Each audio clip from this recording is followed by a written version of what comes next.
네, 5월 11일 시장이 마감했습니다. 오늘 시장은 외국인이 이렇게 장 초반부터 엄청나게 매도를 하더니 이런 매도세가 좀 끊기지 않고 하루 종일 팔기만 한 시장이었죠. 역대급 매도였다고 또 보여지는데 오늘 하루는 이 뉴스만 주구장창 나오지 않을까 싶긴 합니다. 오늘 시장 하락한 이유에 대해서 여러 가지 이유가 있겠지만은 어제 미국 나스닥이 급락을 하면서 이 여파가 우리 국내 증시에도 좀 영향을 준 것 같죠. 일단 어제 하락 같은 경우에는 12일에 발표될 이 미국 소비자 물가 지수 지표에 대한 우려감이 좀 선반영된 거라는 시각이 좀 우세한 것 같습니다. 그래서 이 수치가 정말 높게 나올 줄 알고 미리 선반영된 건지 아니면 좀 이렇게 겁을 주려고 하는 건지는 모르겠지만 일단은 좀 발표된 수치를 봐야 하겠죠. 그래서 오늘은 우울한 시장 얘기를 더 하기보다도 좀 여러분이 관심을 가지면 좋겠다라는 산업군을 좀 간단히 말씀드리는 걸로 얘기를 해볼까 합니다. 일전에도 한번 설명을 드린 적이 있긴 한데요.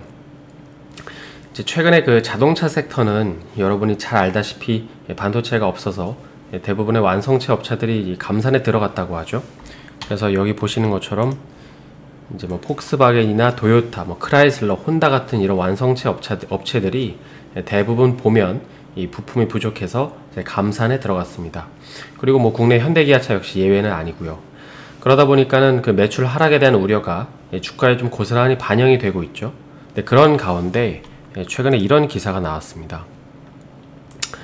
반도체 부족 현상이 끝나는 건 아니고 최소한의 수요는 맞춰줄 수 있다는 내용인데 이 기사에는 그런 표현이 없지만 관련된 기사를 보면 이번에 TSMC가 공급하는 대부분의 반도체는 미국으로 갈 예정이라고 하긴 합니다.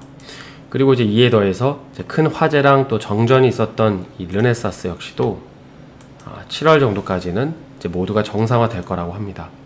아무튼 이 기업들 말처럼 실제로 이렇게 되면 한동안은 조금 숨통이 트일 수도 있겠죠.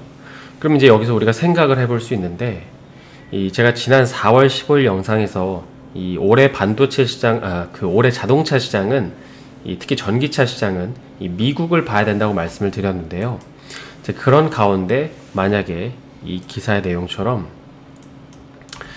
만약에 미국이 여름 정도의 집단 면역에 도달을 하면 이번 여름은 아마도 휴가를 계획하려는 사람들이 많아지겠죠.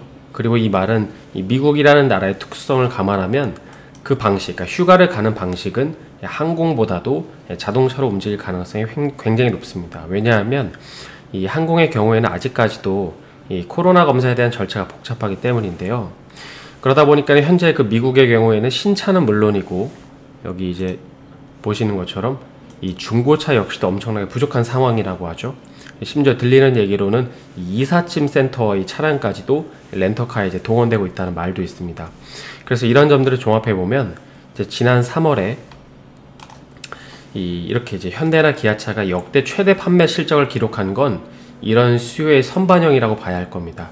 그리고 추후에 방금 말씀드린 시나리오대로 진행이 되면 한동안 조정을 받았던 자동차 섹터는 다시금 올라올 수 있겠죠.